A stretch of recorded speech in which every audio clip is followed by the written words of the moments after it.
Selamat malam semua yang dikasihi Tuhan. Selamat malam Indonesia. Hari ini kita akan bersama Pendeta Saifuddin Ibrahim yang akan membahas tema pada malam hari ini, yaitu 7 alasan tidak ada nabi dari Arab. Seperti biasa akan diawali dengan penjelasan dan pemaparan oleh Bapak Pendeta terlebih dahulu. Silakan, selamat malam Pak Saifuddin Ibrahim. Ya, selamat malam. Ya, silakan Pak, mungkin dipaparkan sedikit dan dijelaskan mengenai 7 alasan tidak ada nabi dari Arab yang menjadi tema kita pada malam hari ini. Silakan, Mbak. Ya. Selamat malam Indonesia.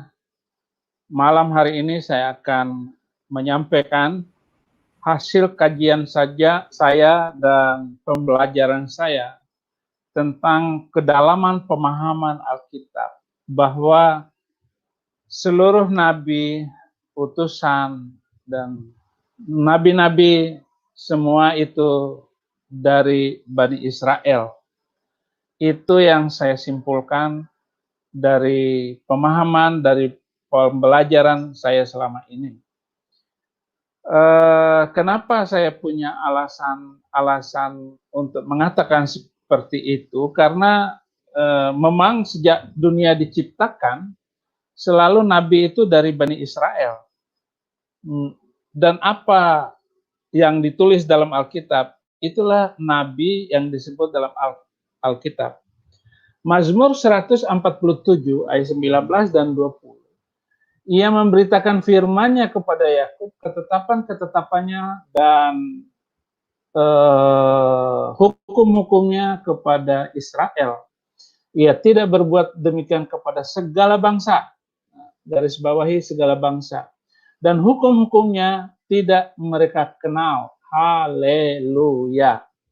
Jadi itu sebenarnya ini ayat pamungkas untuk menutup semua celah ulama-ulama, kiai-kiai, dan biksu-biksu, bahkan pendeta-pendeta dari Hindu pun untuk mengatakan bahwa ada nabi di luar Bani Israel. Itu sudah jelas sekali ayat tadi yang sudah saya bacakan itu. Nah, apa alasan, apa sebab tidak ada nabi dari Arab atau dari India, dari Iran? Itu ada 7 alasan. Alasan pertama, bangsa-bangsa di luar dari yang diceritakan Alkitab itu adalah karakter keledai liar. Jadi disebut oleh Alkitab itu sebagai keledai liar. Kejadian 16 ayat 12, seorang laki-laki yang lakunya seperti keledai liar, demikianlah nanti anak itu. Tangannya akan melawan tiap-tiap orang dan tangan tiap-tiap orang akan melawan dia. Dan di tempat kediamannya ia akan menentang semua saudaranya. Jadi karakter ini adalah karakter memberontak, karakter melawan. Keledai biasa saja sudah susah, apalagi keledai liar. Jadi Alkitab menyebut orang-orang selain Bani Israel ini adalah sebagai orang keledai liar, yaitu orang yang tidak suka hidup damai, selalu mau berperang, ribut, melawan orang, dan dia pun akan dilawan oleh banyak orang. Di tempat kediamannya saja ia akan menentang semua saudaranya. Inilah karakter lebih-lebih bangsa itu. Ini alasan pertama. Nah, bagaimana supaya keledai itu tidak liar? Di Perjanjian Lama berbicara tentang keledai liar, di Perjanjian Baru berbicara tentang keledai liar. Nah, supaya keledai itu tidak liar, harus ditunggangi oleh pencipta keledai. Ingat, Yesus memasuki kota Yerusalem itu menunggang keledai. Jadi supaya keledai itu tidak liar harus ditunggangi oleh pencipta keledai. Sudah pernahkah Anda melihat keledai liar? Saya ini adalah termasuk mantan keledai liar.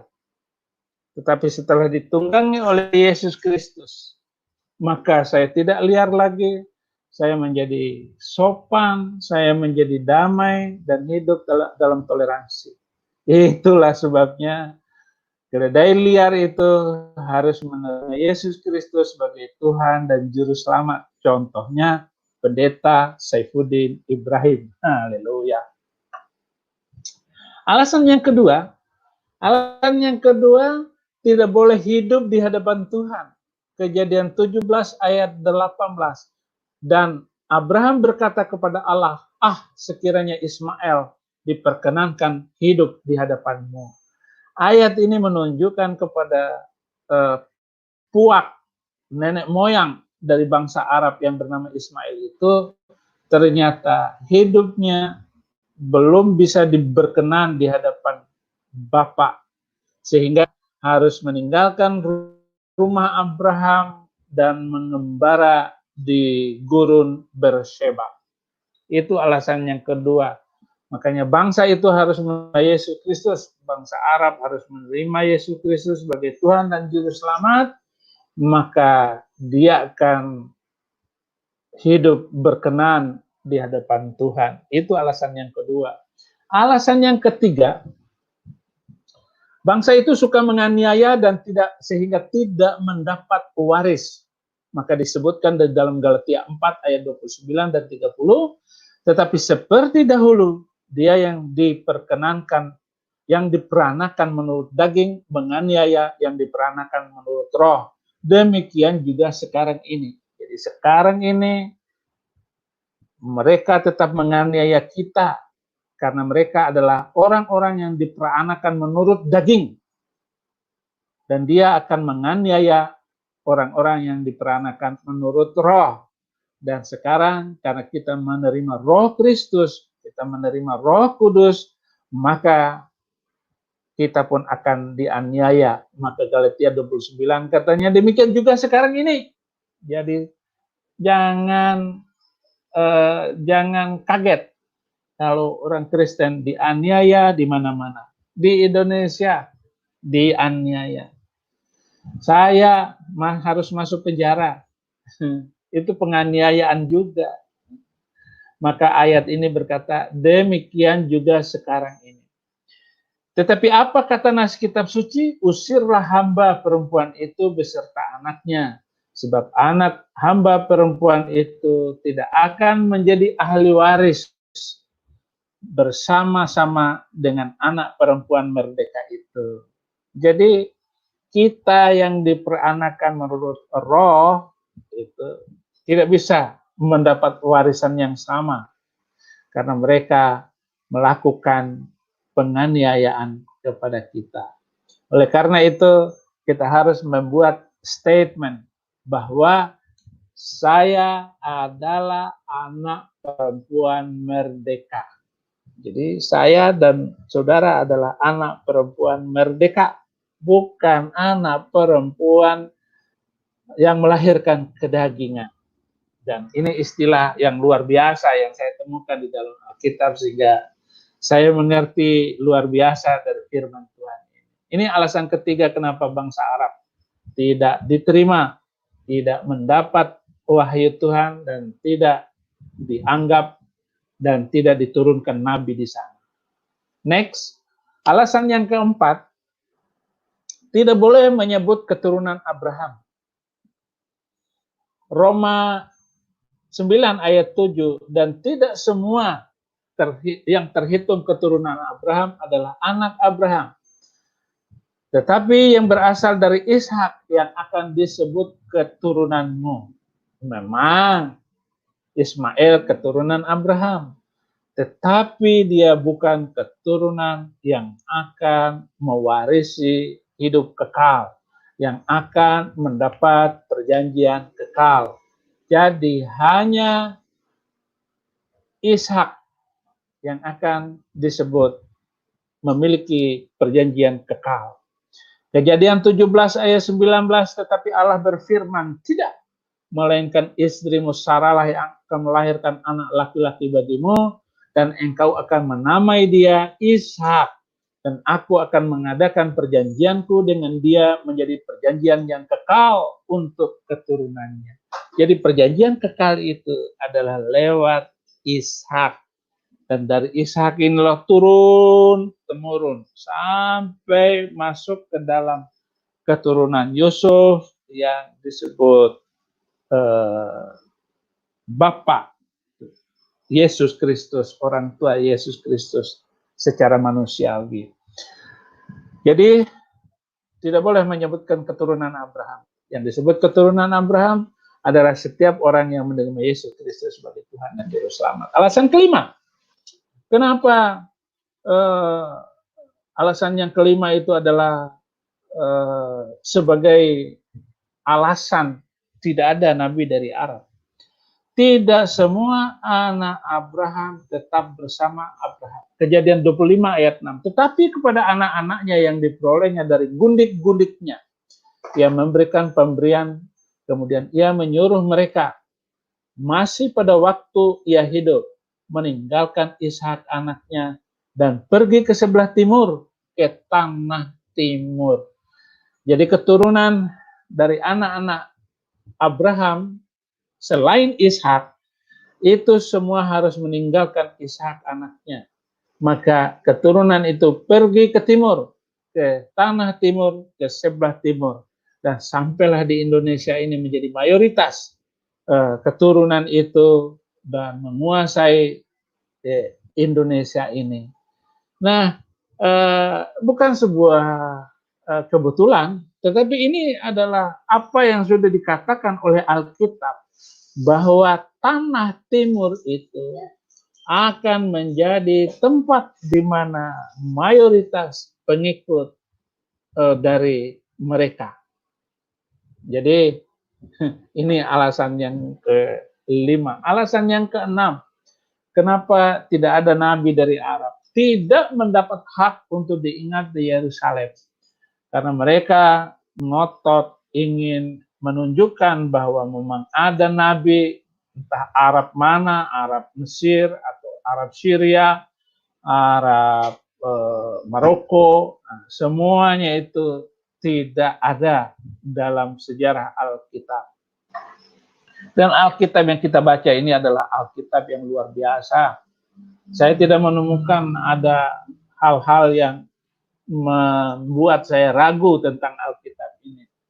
Nehemia 2 ayat 20, aku menjawab mereka, kataku, Allah semesta langit, dialah yang membuat kami berhasil. Kami hamba-hambanya telah siap untuk membangun. Jadi semua ini harus menjadi orang-orang yang membangun.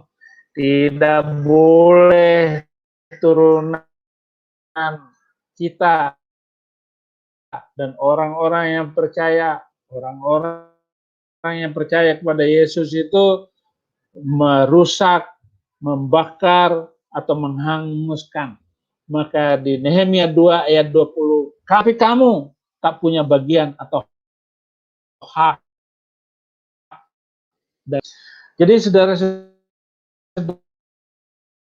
untuk menjadi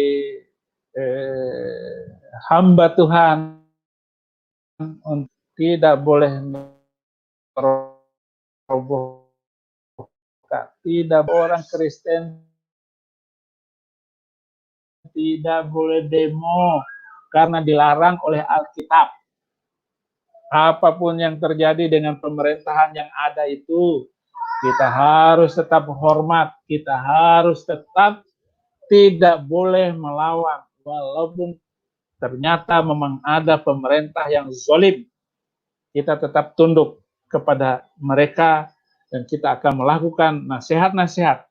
Dan kita harus memberitakan Injil kepada pemerintah yang zalim supaya tidak melakukan kejahatan atas rakyat yang dipimpinnya. Itu yang luar biasa. Jadi tetapi kamu tak punya hak atau bagian dan tidak akan diingat di Yerusalem.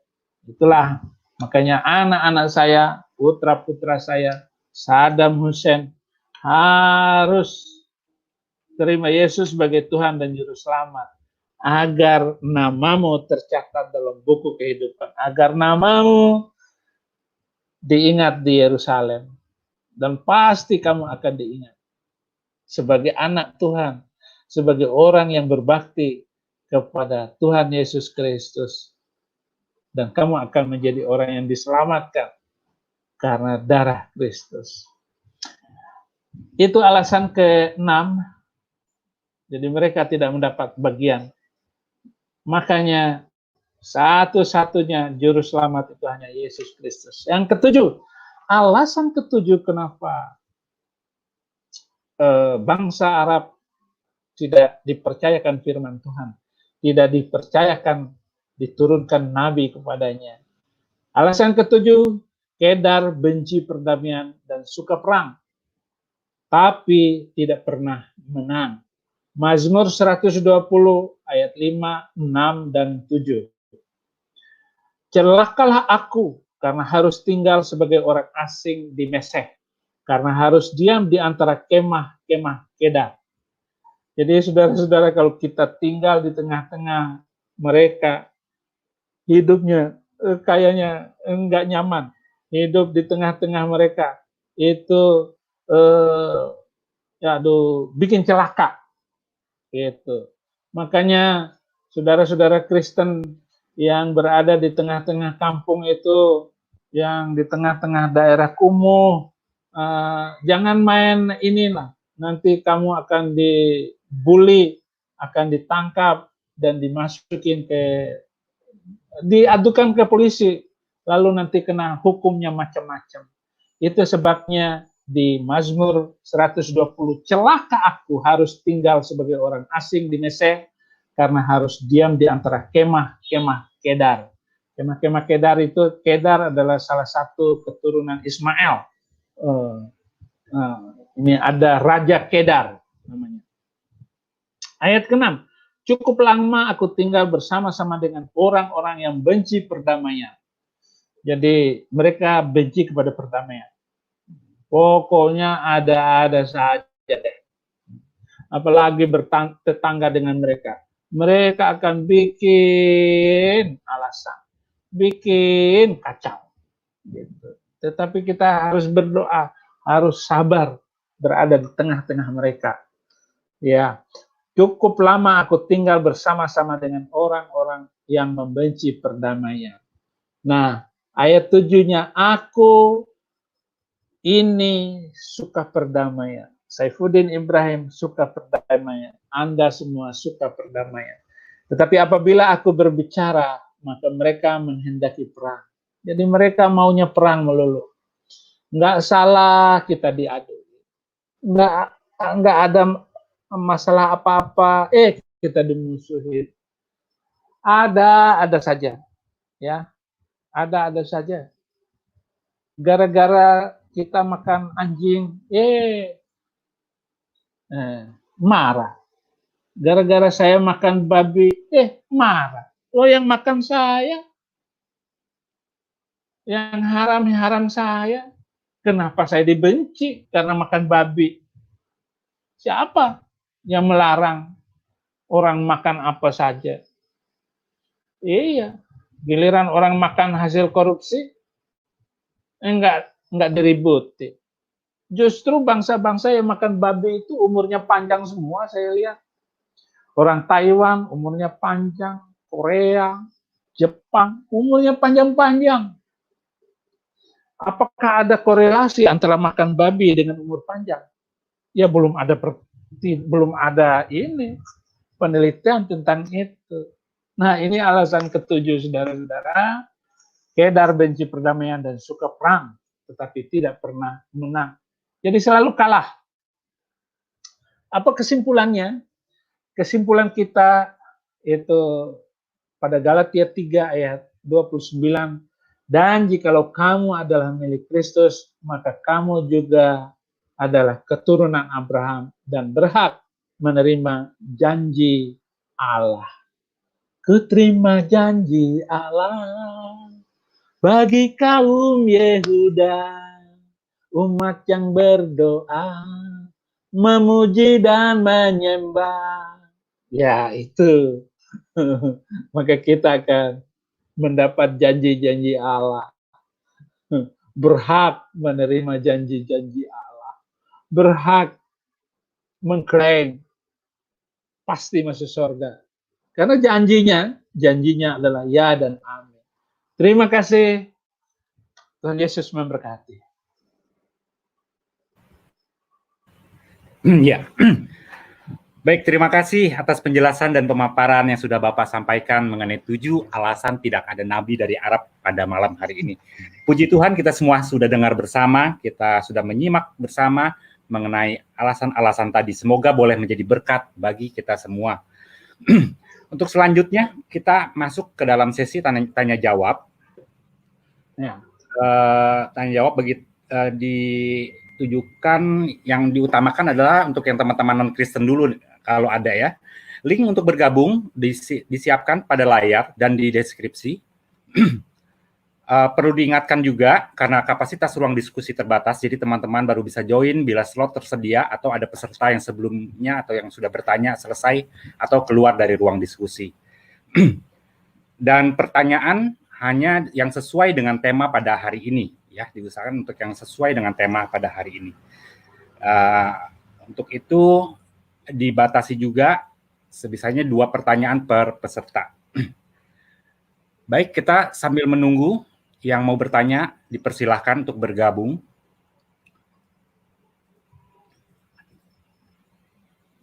Andres. Oke, selamat malam, Pak Andres.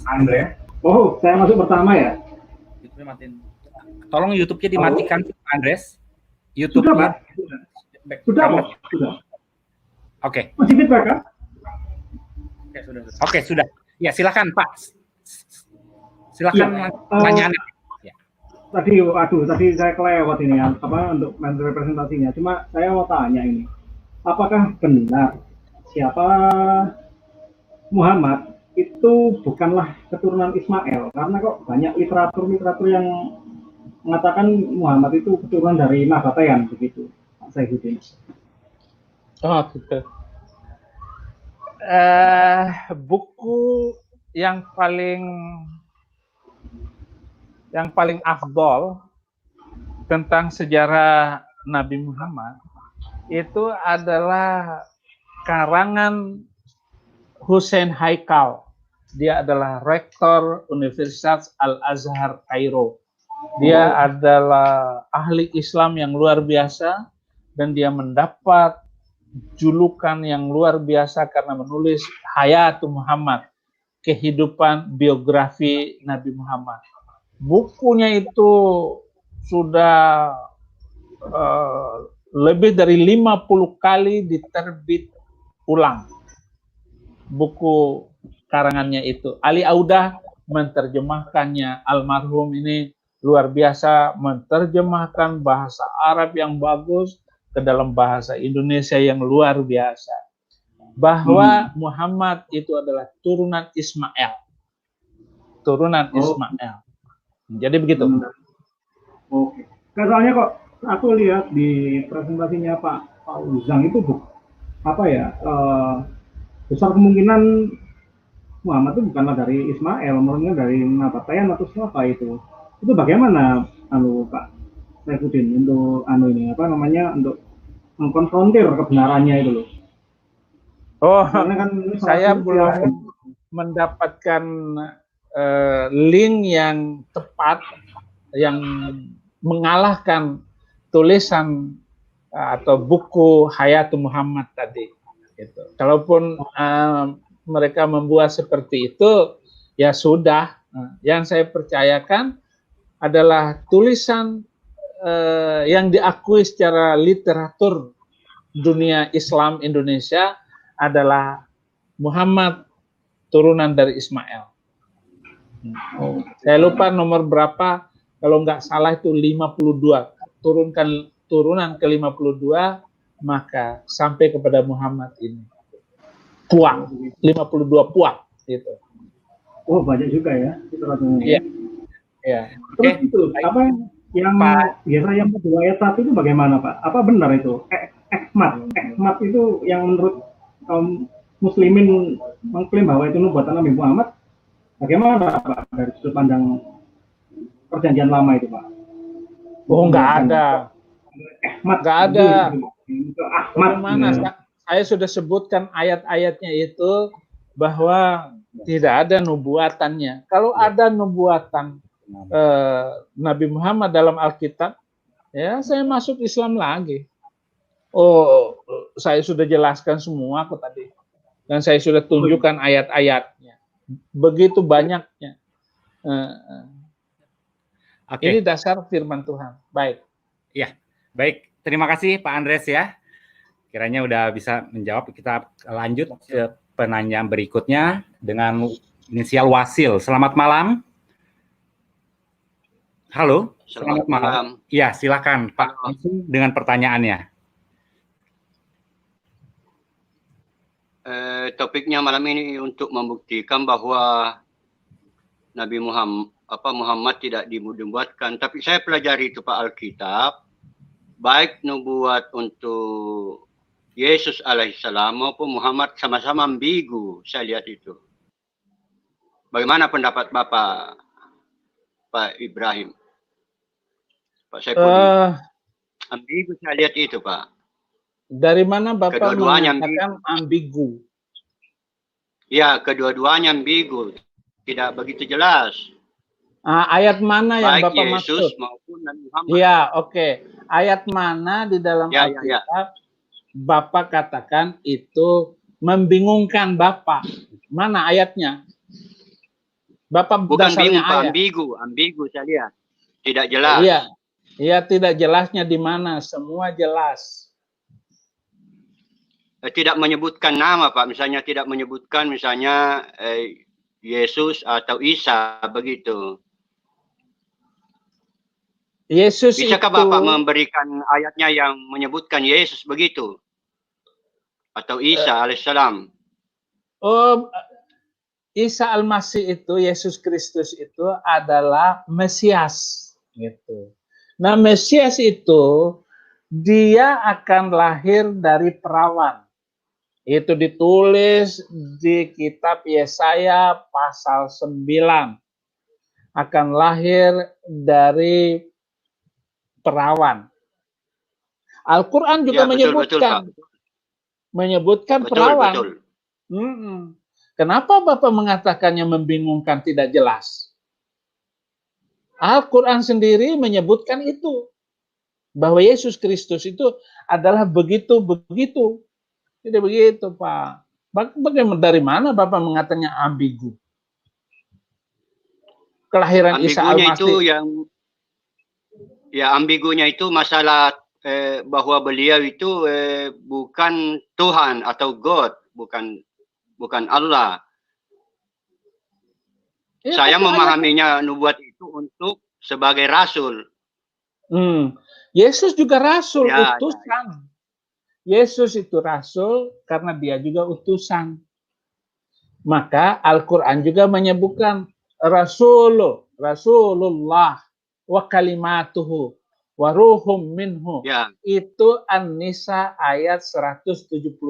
Yesus itu adalah utusan Allah. Demikian juga di dalam Alkitab disebut aku diutus Bapakku. Kenapa diutus Bapakku? Dia itu sendiri adalah Ruhullah. Roh Allah. Beda dengan roh kita. Kita ini adalah roh ciptaan. Roh buatan Allah karena keinginan laki dan perempuan. Tetapi Yesus bukan keinginan laki dan perempuan. Dia muncul lahir dari perawan. Bukan keinginan orang lain. Jadi begitu, Al-Quran ngomongnya begitu, Alkitab ngomongnya begitu. Jadi ayat apa yang saya sampaikan ini, betul. Saya tidak menyebutkan tentang Nabi Muhammad. Saya hanya mengatakan, entah Arab mana, Arab Maroko, Arab Syria, Arab Mesir, itu tidak ada Nabi dari turunan Arab. Itu yang saya katakan. Gitu. Jadi begitu, Pak. Iya. Terima kasih. Ya, Baik, terima kasih Pak Wasil. Selamat malam. Oke, selanjutnya kita sapa dengan inisial Vicky. Selamat malam, Vicky. Ya, malam Ya, Pak silakan Saifuddin. Malam Pak Saifuddin, saya mau bertanya Pak. Mau bertanya tentang Allah Pak. Allah yang di Alkitab yang saya tahu kan Allah Bani Israel yang Musa sembah kan, yang menyertai perjalanan Musa dan bangsa Israel. Pertanyaan saya, kalau tiba-tiba Allah Bani Arab itu ada nggak Pak ya? Oh gitu. Allah Bani Arab ada nggak Pak? Ya, pertanyaan saya kalau gitu saya balikin, sama nggak Allah yang disembah oleh orang Arab dengan orang Mesir dengan orang Kristen?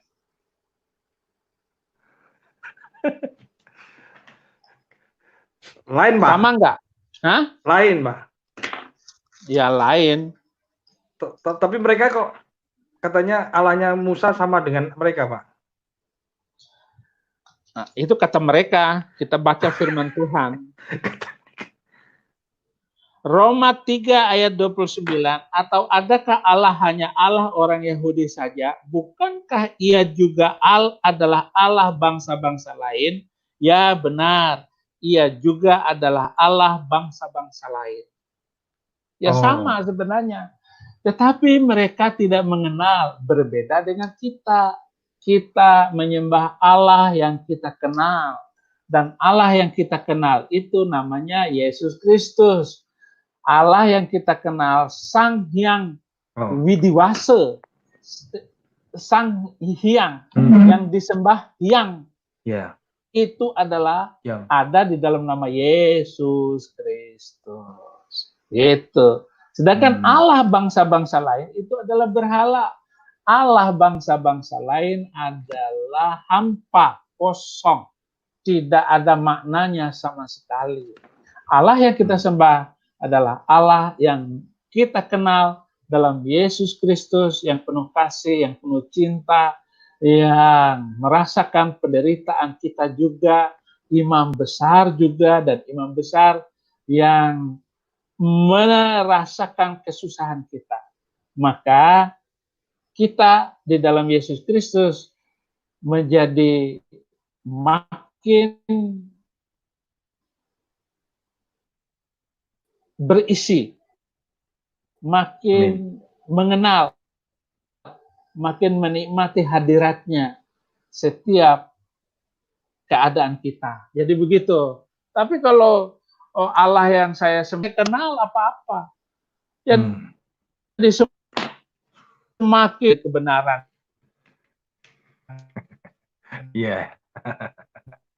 Mengikuti Yesus Kristus. Dalam puji-pujian, dalam doa-doa saya, di dalam penderitaan-penderitaan saya ada di dalam penjara, karena Yesus juga di penjara, Paulus di penjara, Yusuf di penjara. Jadi merasakan penderitaan itu sendiri. Maka saya tetap sukacita walaupun dalam penderitaan. Terima kasih. Ya, makasih Pak Saifuddin. Sama-sama. Malam. Baik, terima kasih Pak Vicky sudah bertanya. Oke, selanjutnya kita sapa Suryanto. Selamat malam Pak Suryanto. Selamat malam Pak. Ya, silakan langsung pertanyaan Pak. Assalamualaikum warahmatullahi wabarakatuh. Waalaikumsalam. Shalom Pak Saifuddin. Ya. Salam. Pak, saya pernah belajar ngaji dan juga pernah bertanya. Yang jadi pertanyaan saya, kebetulan dengan topik malam hari ini, tidak ada nabi dari Arab. Memang dari Injil memang tidak ada. Tidak ada dan tidak menyebutkan. Tapi pada saat saya mulai dari SD sampai SMA, itu diajar agama Islam. Tentang Nabi Muhammad diangkat menjadi Rasul dan Nabi di usia 40 tahun. Betul ya Pak ya? Ya. Sedangkan menurut kitab para nabi, seseorang yang dinubuatkan menjadi nabi, yang istilahnya istilah orang sekarang digadang-gadang calon nabi, itu seharusnya kan ada nubuatan dari nabi sebelumnya. Ya. Nah, ini menurut pandangan Bapak, selama Bapak menjadi Muslim dan meyakini Nabi Muhammad itu adalah utusan atau nabi akhir, ya toh, apa dasarnya Pak? Sedangkan bukti kenabiannya tidak ada menjadi saksi. Contohnya Isra Mi'raj pun tidak ada yang menjadi saksi. Nah, yang jadi pertanyaan kedua, ya toh, ini Muhammad bisa berbicara langsung dengan Tuhan di langit ketujuh untuk mendapatkan perintah sholat itu. Nah, seolah-olah Allah itu kok malah dinegosiasi oleh manusia. Seperti itu Pak, saya ingin tanggapan. Terima kasih Pak Saifuddin. Ya, yang mendasari bahwa saudara-saudara Muslim itu mencari di dalam Alkitab nubuatan-nubuatan tentang Nabi Muhammad, karena di dalam Al-Quran itu mengatakan bahwa Nabi Muhammad itu dikenal oleh orang Yahudi dan orang Kristen, sama seperti mengenal anaknya sendiri. Ya'rifunahu kama ya'rifuna abana'ahum. Mereka, orang-orang Yahudi dan orang Kristen, mengenal Muhammad seperti mengenal anaknya sendiri. Itu sebabnya banyak ustadz, termasuk Ustadz Abdul Somad, mengutip Ulangan 18 ayat 18 sebagai nubuatan Nabi Muhammad. Padahal itu tidak jauh panggang daripada api, jauh timba daripada sumur. Jadi nggak kena nubuatan itu, tidak benar. Gitu. Ya, nggak kenanya itu, seperti apa Pak? Tidak mengenanya seperti apa dengan kalau dikompensasi dengan tadi itu ayat yang Bapak sebutkan itu? Kenapa ya, di Nabi Muhammad itu tidak masuk ke sana secara spesifik? Kenabian Muhammad menurut ayat itu apa? Karena seperti kamu ini, jadi nabi itu akan sama seperti Musa. Jadi yang sama seperti Musa, ya tentu saja bukan Nabi Muhammad. Kenapa yang sama seperti Musa?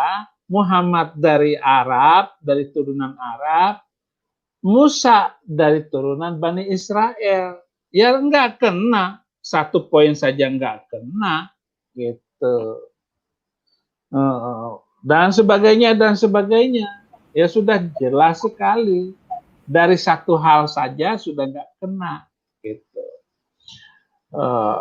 Tapi orang Kristen mengatakan bahwa ayat itu juga adalah ayat ramalan nubuatan tentang Yesus Kristus. Ya Yesus Kristus lah sama-sama Bani Israel yang masuk di dalam turunan itu. Begitu. Aku akan menaruh firmanku di dalam mulutnya. Maka Yesus Kristus itu selalu di dalam kata-katanya tidak berkata, berkatalah Bapa di dalam ayatnya bla bla bla. Tidak begitu Yesus ngomong.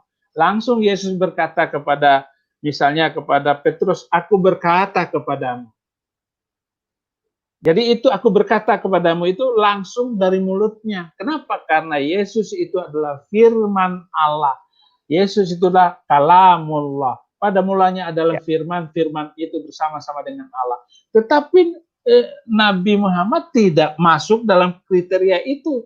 Selalu mengatakan qalallahu wa qalallahu, dan berkatalah Allah lewat mulut Nabi Muhammad. Nah itu enggak sesuai dengan ayat itu. Aku akan meletakkan firmanku ke dalam mulutnya. Hanya Yesus yang pas. Kenapa? Karena Yesus itu tidak pernah berkata, misalnya memanggil Lazarus yang sudah 4 hari di dalam kubur. Kalau pendeta sekarang, dalam nama Yesus, Lazarus keluar. Yesus nggak bilang, karena dia itu adalah firman itu sendiri. Lazarus keluar. Yesus nggak ngomong, dalam nama Yesus keluar. Enggak.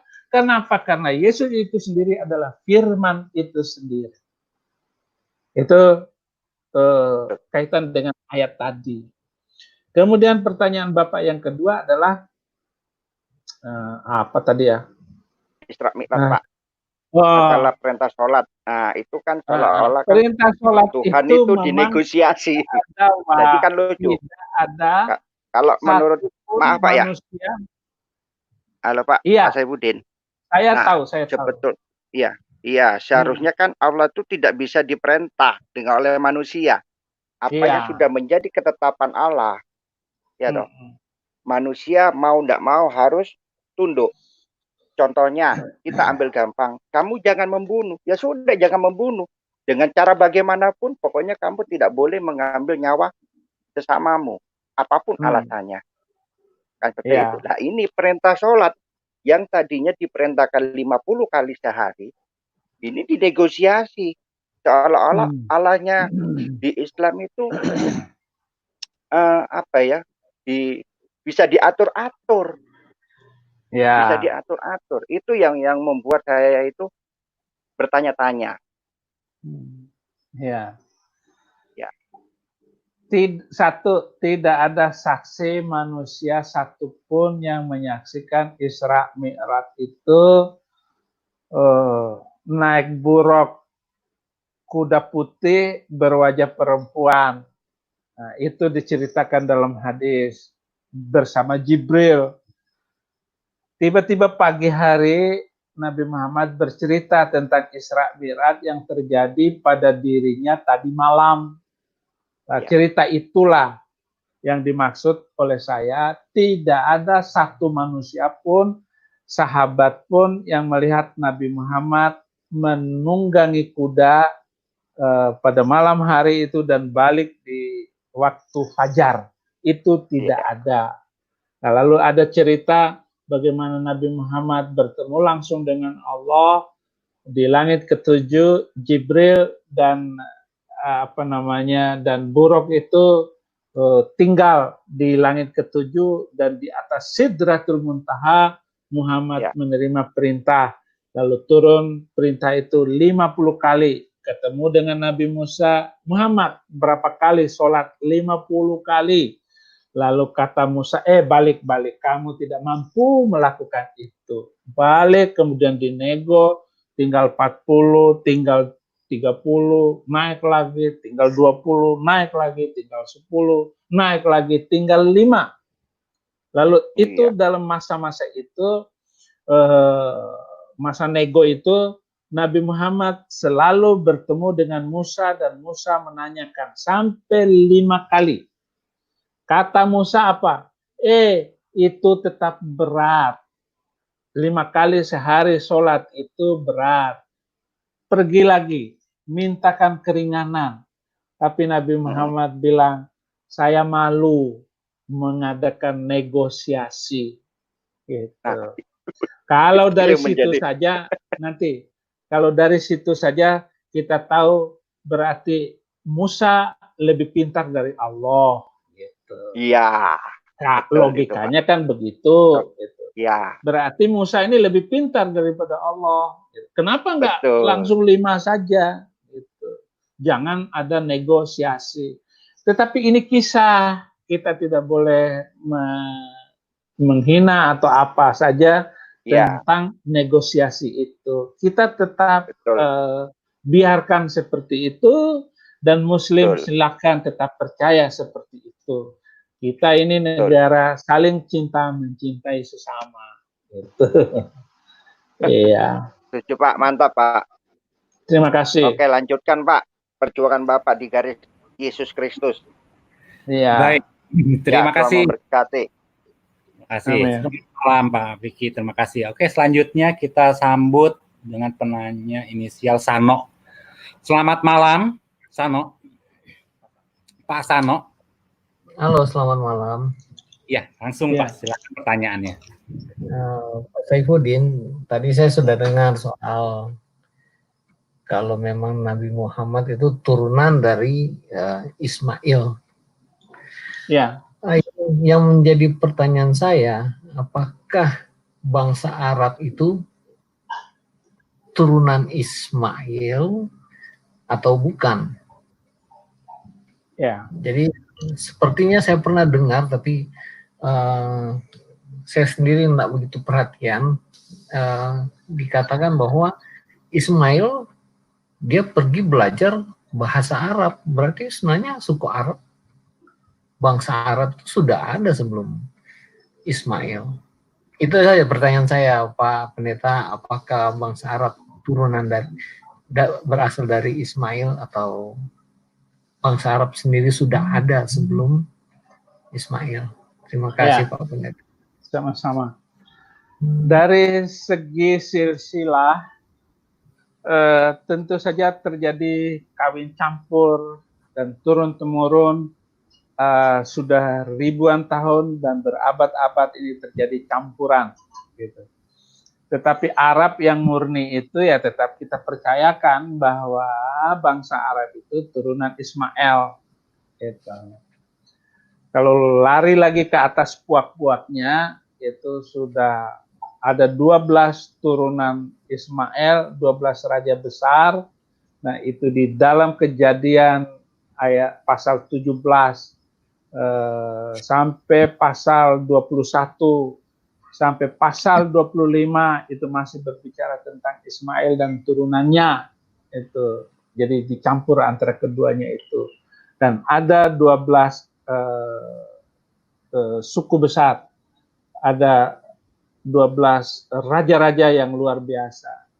Nah, tentu saja itu sudah berjalan sampai sekarang, ini sudah 4.500 tahun, dan tetap kawin campur antara bangsa Arab itu, entah Arab Mesir, Arab Saudi, Arab Maroko, Arab Syria, semuanya bercampur aduk menurunkan dari satu puak itu.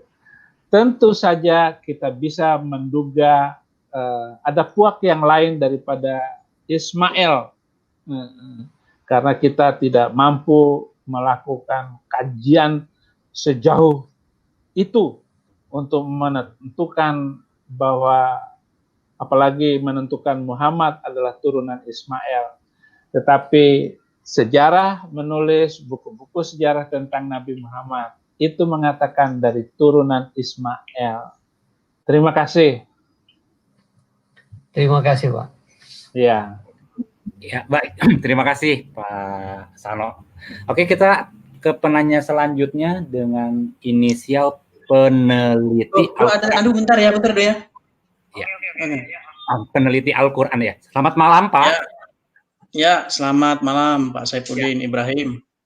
Silakan, pertanyaan langsung. Ya, ini sesuai tema kita ya. Alas tidak ada nabi dari Arab. Jadi sebenarnya ini supaya diskusi ini bermutu, kita itu harus tahu dulu definisi nabi itu apa gitu loh. Karena sepanjang yang saya teliti, ya, definisi nabi di dalam bahasa Ibrani itu dari kata nafi, ya kan, yang artinya itu pelihat, yang dia itu melihat masa depan yang akan terjadi. Tapi saya mau tanya sama Pak Saifuddin yang mantan Muslim yang bukan abal-abal ya. Pertanyaan saya sebenarnya, apakah Pak Saifuddin yakin bahwa kata nabi, ya, kosakata nabi di dalam bahasa Arab itu sebenarnya mustaribah, itu bukan bahasa Arab asli begitu.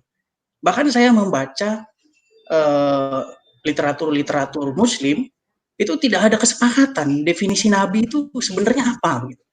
Ada yang bilang dari kata anaba ya, ada juga yang bilang dari yang lain-lain gitu. Pertanyaan saya sama Pak Saifuddin, apakah Pak Saifuddin Ibrahim yakin bahwa kata nabi di dalam bahasa Arab itu sebenarnya merupakan adopsi dari bahasa Ibrani dari kata nafi, atau memang bahasa Arab punya kata itu sendiri dan maknanya apa gitu dalam bahasa Arab? Begitu ya. Pertanyaan. Baik, terima kasih. Dalam bahasa Arab, bahasa Ibrani, bahasa Aramia, bahasa Arab itu adalah satu rumpun bahasa. disebut bahasa Sem, yaitu turunan Nuh, itu Semitik. Bahasa Sem inilah yang mendiami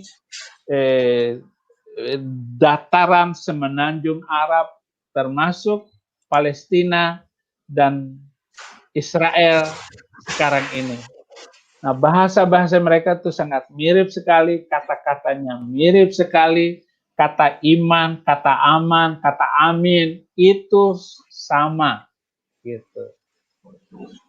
Apakah Nabi di dalam bahasa Arab dengan Nevi di dalam bahasa Ibrani sama enggak? Pengertiannya sama enggak? Gitu. Bukan karena perlu disamakan. Wah. Putus. Nabi itu berarti orang yang bisa bernubuat, yang bisa meramalkan kejadian yang akan datang. Misalnya Yesus berkata kepada Petrus, 3 kali sebelum ayam berkokok, kamu akan menyangkali aku. Berarti Yesus itu nabi dalam hal ini. Kenapa? Karena menubuatkan apa yang terjadi dalam jangka pendek. Dalam jangka panjang, yang panjang dan belum nubuatnya belum tergenapi apa yang dikatakan oleh Yesus Kristus, aku akan datang segera. Wahyu 22 ayat 21. Itu disebutkan bahwa nubuatan Yesus itu akan datang segera. Akan datang segera. Nah, itu belum terjadi kedatangan Yesus untuk kedua kali. Nah, dari situ Yesus juga nabi. Dia nabi. Begini. Nah, menurut saya sudah menulis begini dalam buku saya. Syarat nabi itu satu, dia harus punya mukjizat. Apakah nabi itu punya mukjizat? Nah, kalau belum ada berarti bukan nabi. Seorang nabi harus bernubuat. Apakah benar nubuatnya terjadi? Seperti Yesus menubuatkan macam-macam, itu terjadi semuanya dan terbukti semuanya. Tinggal satu nubuatan Yesus yang belum terjadi, adalah dia akan datang untuk kedua kali. Yang kedua, yang ketiga, seorang nabi harus dinubuatkan. Jadi ada nabi yang meramalkan kedatangan seorang nabi. Jadi Saifuddin Ibrahim ini akan dinubuatkan sebagai nabi oleh nabi sebelumnya. Nabi itu sudah meninggal tentu saja. Akan terjadi.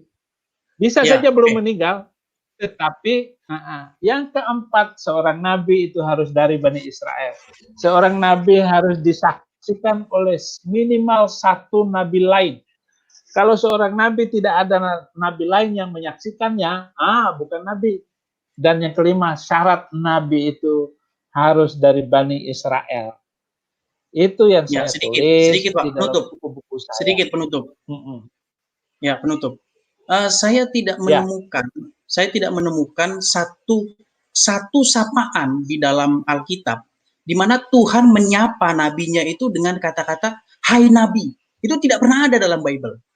Karena arti nabi di dalam bahasa Ibrani itu kan artinya pelihat. Pelihat itu yang memperlihatkan itu kan Tuhan, ya kan? Yang memperlihatkan dia akan terjadi di masa depan itu Tuhan yang kasih tahu. Jadi tidak mungkin Tuhan itu ngomong hai nabi begitu kepada orang yang dia berfirman itu. Menurut Bapak bagaimana dengan sapaan hai nabi itu? Ya, itu adalah susunan dalam bahasa Arab. Kita tidak perlu mengkritiknya itu yang jelas tulisan-tulisan yang itu Tuhan selalu memanggil nama. Gitu. Betul. Saya sepakat, makanya itu ya. Oke, terima kasih. Ya, sama-sama. Terima kasih. Selamat malam. Selanjutnya kita sapa Joni ya. Selamat malam Pak Joni. Halo. Selamat malam. Selamat malam Pak. Ya, silakan Pak Joni langsung mau bertanya. Saifuddin, selamat malam. Kita setia Malam. dari Belanda mendengar firman-firman yang disampaikan Bapak. Terima kasih Pak. Ya. Ini tanya lagi, minggu lalu juga udah tanya, sekarang tanya lagi. Tapi ya kita karena senang juga mendengar Bapak. Saya ada dua juga pertanyaannya Pak.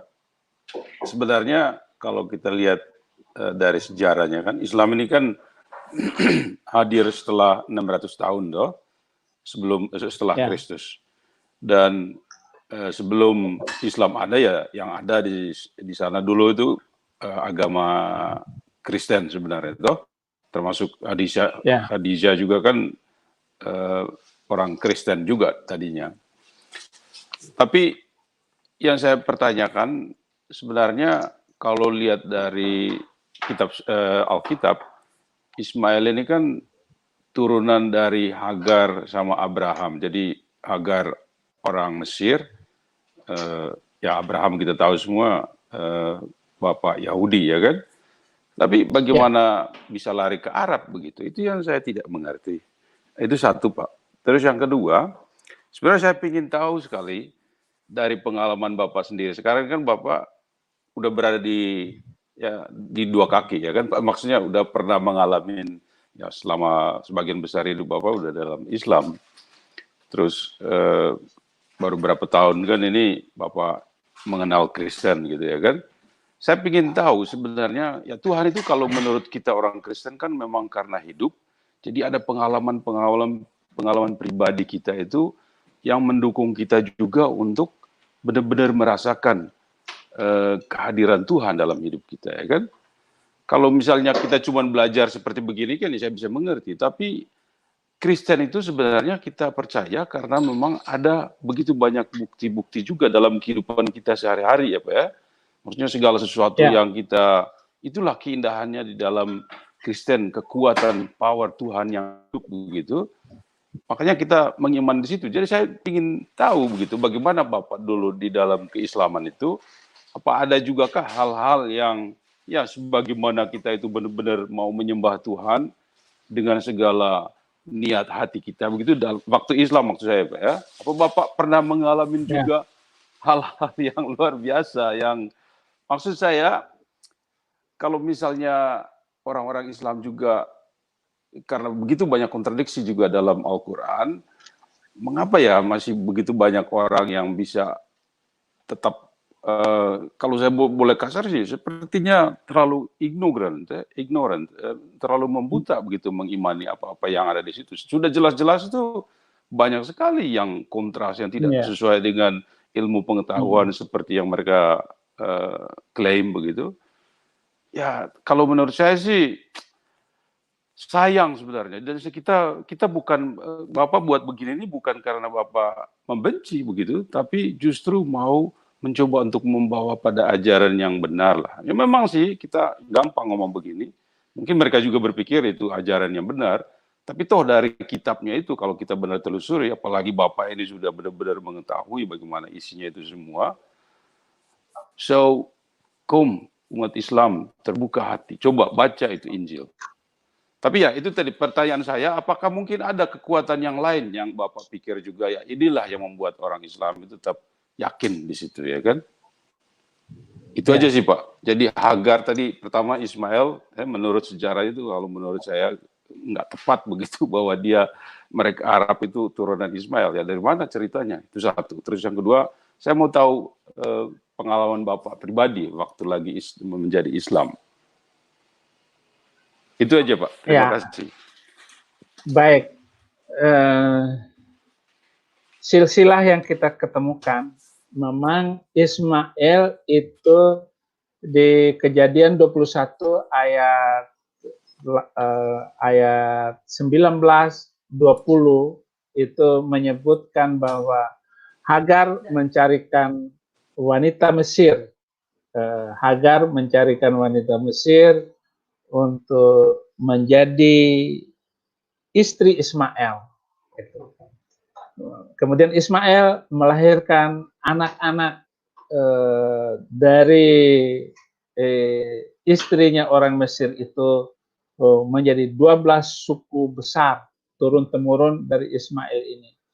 Tentu saja istri Ismail ini bukan saja wanita Mesir itu setelah itu, karena nggak mungkin seorang istri dari Mesir itu akan melahirkan 12 anak laki-laki semua yang akan menjadi raja, dan yang paling terkenal adalah Kedar dan Nebayot.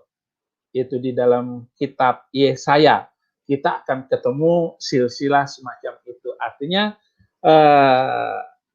Ismail tidak hanya kawin dengan satu orang wanita yang melahirkan 12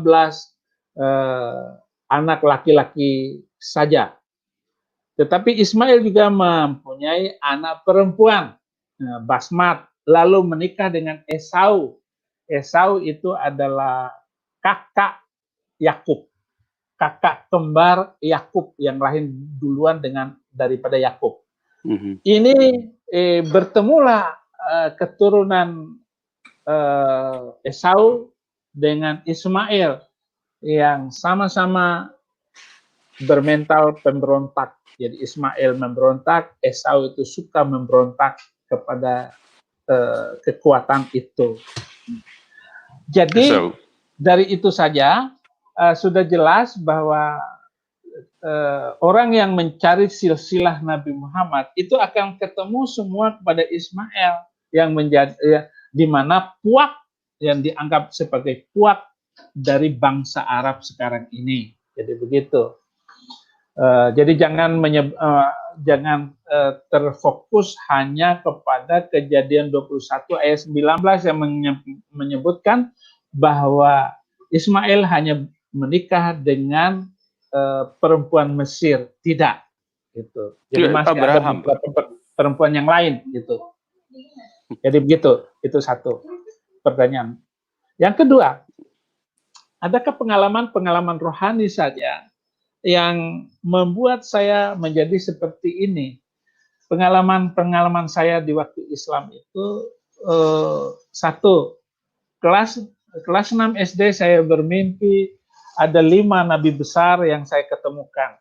Saya bertemu dengan Nabi Muhammad, kemudian saya bertemu dengan Nabi Nuh, Nabi Ibrahim, Nabi Musa, dan Nabi Yesus, Isa Al-Masih. Nah, saya bertemu berhadapan dengan 5 orang ini, dan saya ada di ruang ibadah di Langgar waktu itu. Mimpi itu tetap sangat berkesan bagi saya.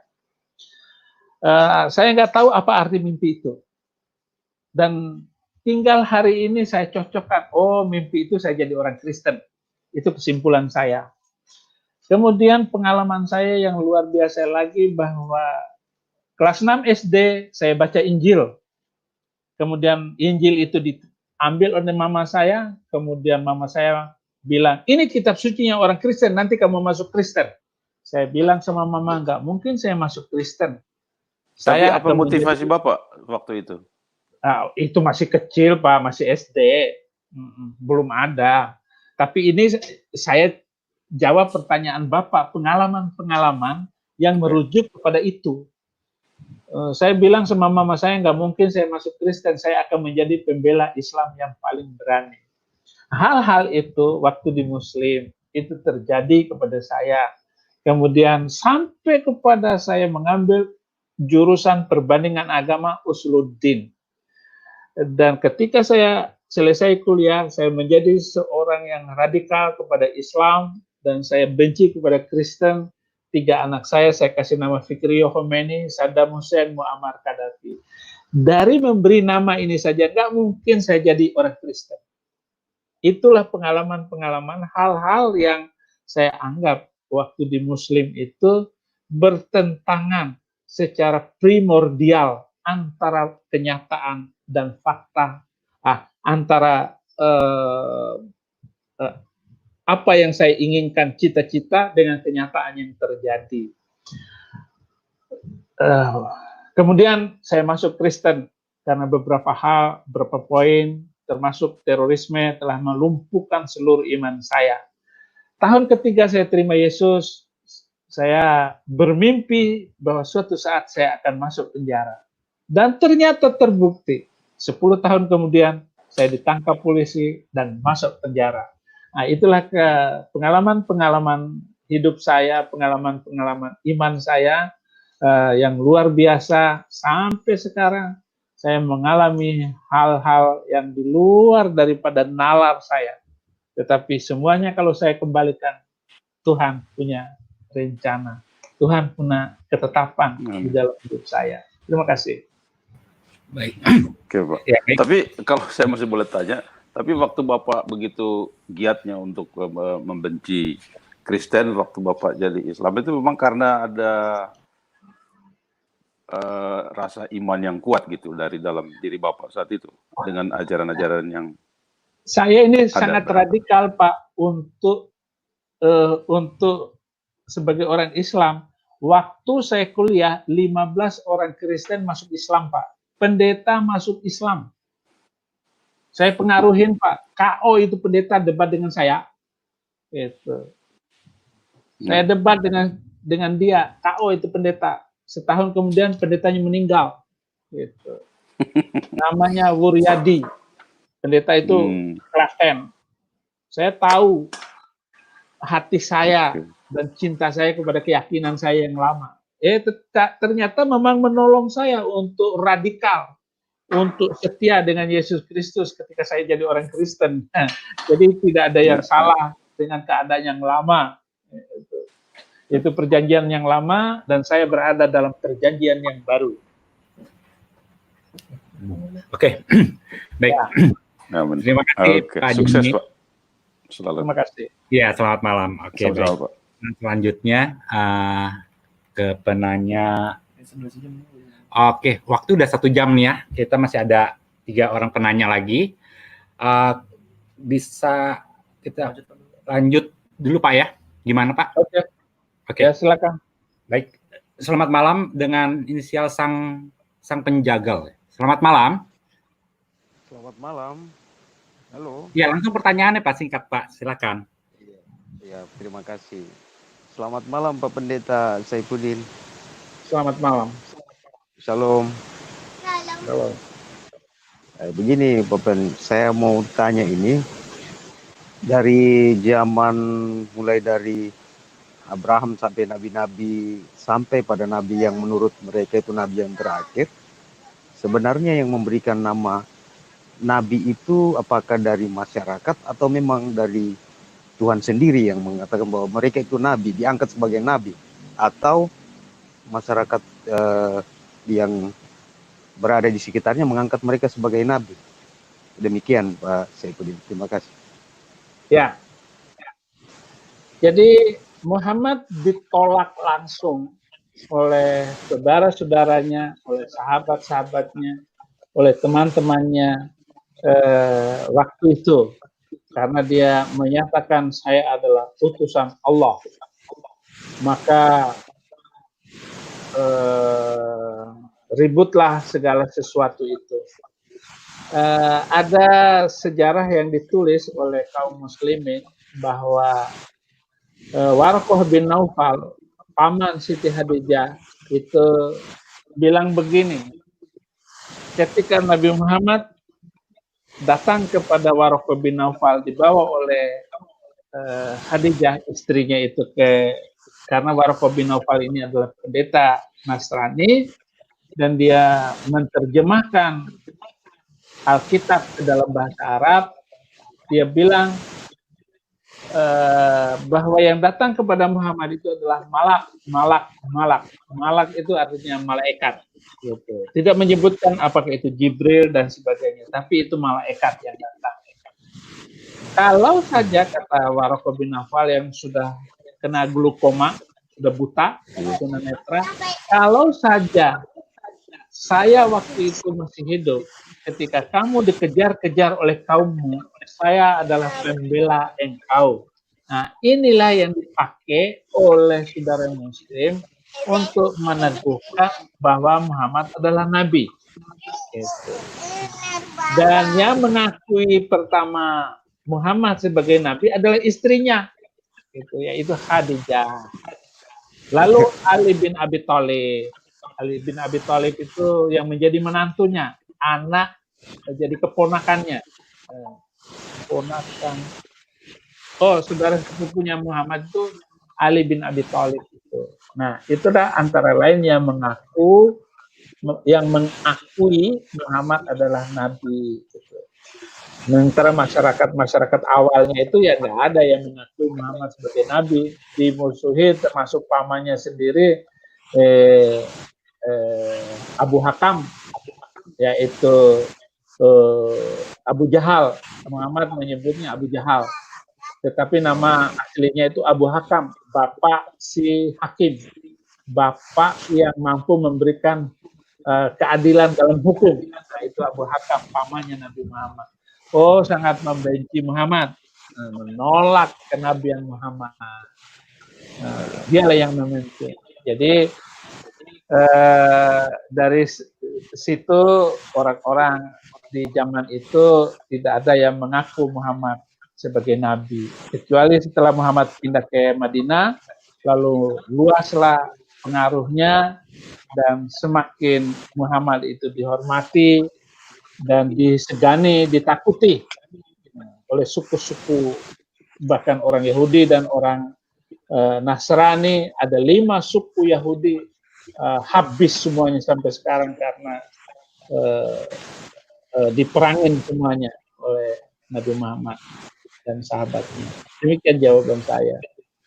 Ya, terima kasih. Shalom, selamat malam. Ya, baik. Shalom. Terima kasih. Penanya selanjutnya, siapa yang terakhir ini adalah Pak Yoga ya. Selamat malam. Shalom, selamat malam Pak Saifuddin dan admin. Terima kasih. Pak, saya mau menanyakan, ini berhubung dengan Nabi ya dari Arab ya. Seperti yang kita tahu, saudara-saudara kita yang Muslim menganggap Muhammad itu Nabi kan Pak. Harusnya kan seorang Nabi kan bernubuat. Apakah Muhammad itu pernah bernubuat sehingga sampai detik ini masih banyak saudara-saudara kita yang Muslim menganggap Muhammad itu Nabi? Kira-kira kan Bapak yang sudah pernah di Muslim ya Pak, kalau saya kan dari lahirnya sudah Kristen, jadi mau menanyakan seperti itu, saya penasaran aja Pak. Terima kasih Pak. Ya. Tuhan Yesus memberkati. Iya, terima kasih bahwa Nabi itu harus bernubuat. Nanti semua saudara yang Muslim sudah mengajukan kepada saya dan menentang semua kata-kata saya bahwa Nabi Muhammad itu tidak punya mukjizat.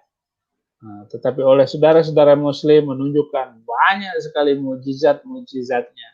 Saya tetap berpatokan kepada Al-Quran, bahwa kata Al-Quran surat Yunus surat ke-10 ayat 20, mereka bertanya kepadamu tentang tanda-tanda itu.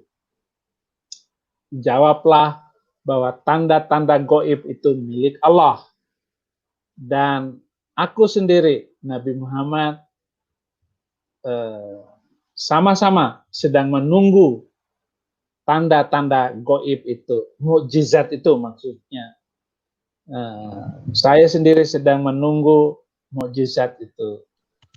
Oleh karena itu, tunggulah. Jadi Nabi Muhammad meminta kepada orang-orang yang bertanya, sahabatnya, orang Yahudi, orang Nasrani, bertanya tentang mukjizatnya Muhammad. Jadi di ayat itu kesimpulannya, Nabi Muhammad tidak mempunyai mukjizat. Ada yang mengatakan bahwa mukjizat Nabi Muhammad itu membelah bulan. Gitu. Kalau Nabi Musa membelah laut menjadi 2 bagian, Nabi Muhammad membelah bulan. Nah, kenapa Musa membelah laut? Tujuannya adalah ada jalan untuk menyeberangi. Supaya bangsa Israel bisa menyeberangi. Iya, tapi kalau membelah bulan gunanya apa? Gitu. Apakah itu terbukti nggak Pak? Kalau yang itu tadi, yang membelah bulan itu? Ya, dengan iman ya terbukti.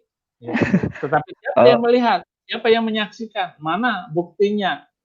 Juga tidak bisa diterangkan oleh saudara-saudara Muslim. Banyak hal yang disebutkannya itu, misalnya keluar air dari tangannya, itu saya juga nggak tahu persis bagaimana air itu keluar dari tangannya. Itu Tetapi para sahabatnya semua menceritakan hal itu. Gitu. Berarti gini Pak, kalau misal boleh saya tanggapi Pak, bisa tanggapin tadi pernyataan Bapak. Kalau kita kan umat Kristen, kita mempercayai Alkitab ya, dasarnya kita kan Alkitab. Apakah umat Muslim itu dasarnya itu apa kok? Seperti yang Bapak bilang tadi kan, Bapak tadi ngomongnya seperti yang di Al-Quran nggak ada, tapi kok mereka bilang ada. Apakah ada dasar lain atau gimana Pak? Supaya dasar kita tuh keduanya paham. itu diambil dari hadis Nabi. Hadis Nabi itu adalah perkataannya, perbuatannya, dan ketetapan Nabi Muhammad itu adalah hadis. Hadis itu dicatat di bagian yang lain, Al-Quran itu sudah ada seperti yang telah dipegang, yang ada di tangan saudara kita yang Muslim itu adalah Al-Quran. Di samping Al-Quran ada kitab hadis, itu ada ribuan hadis, puluhan ribu hadis tentang kata-kata, ucapan, dan perbuatan Nabi Muhammad itu. Jadi begitu. Oh, berarti itu sebab mereka dari situ mereka mendapatkan mujizat itu, cerita-cerita mujizat itu. Oh, berarti mereka nggak mempercayai cuma hanya sekedar dari Al-Quran tok gitu ya Pak. Jadi mereka punya dasar-dasaran lain gitu ya. Mengambilnya itu. Tetapi dasar pertama Al-Quran itu tetap menang di atas dasar-dasar hadis gitu. Jadi kalah itu hadis, meskipun 1000 hadis tentang itu, tetapi Al-Quran satu ayat tadi itu mengalahkan yang lain. Kenapa? Karena Al-Quran itu adalah wahyu dari Allah. Wahyu dari Allah, bukan ucapan Muhammad. Oh ya, seperti itu ya Pak. Ya, terima kasih Pak. Tuhan Yesus memberkati Bapak dalam pelayanan dan juga admin. Terima kasih. Baik, terima kasih. Selamat malam juga, shalom. Baik, waktu udah lewat 17 menit ya. Sekarang kita tutup Pak Saifuddin. Ya. Baik, sebelum kita tutup, dipersilakan Pak Pendeta Saifuddin bisa sampaikan pesan penutup dari diskusi malam ini. Silakan Pak. Saudara-saudara, apa yang saya kaji dengan teliti, dengan penuh perhatian, bahwa 7 alasan yang saya tetapkan, yang saya rangkum dari mempelajari baik Al-Quran, baik Alkitab, dan hadis-hadis, dan sejarah kekristenan, bahwa tidak ada nabi dari Arab, ataupun dari bangsa India, ataupun dari China, gitu. Kenapa saya mengatakan khusus untuk dari Arab? Karena hubungan dekat antara Alkitab dengan Al-Quran yang saling menyinggung Alkitab itu. Jadi itu yang saya simpulkan malam hari ini. Terima kasih, Tuhan Yesus memberkati. Haleluya. Terima kasih Pak Saifuddin. Tuhan senantiasa memberkati pelayanan dan keluarga Bapak. Amin. Diskusi malam hari ini akan berakhir. Semoga dapat bermanfaat dan menjadi berkat bagi kita semua. Atas nama Saifuddin Ibrahim dan Rohani Kristen mengucapkan terima kasih kepada teman-teman semua. Sampai bertemu minggu depan. Shalom, Tuhan Yesus memberkati. Amin.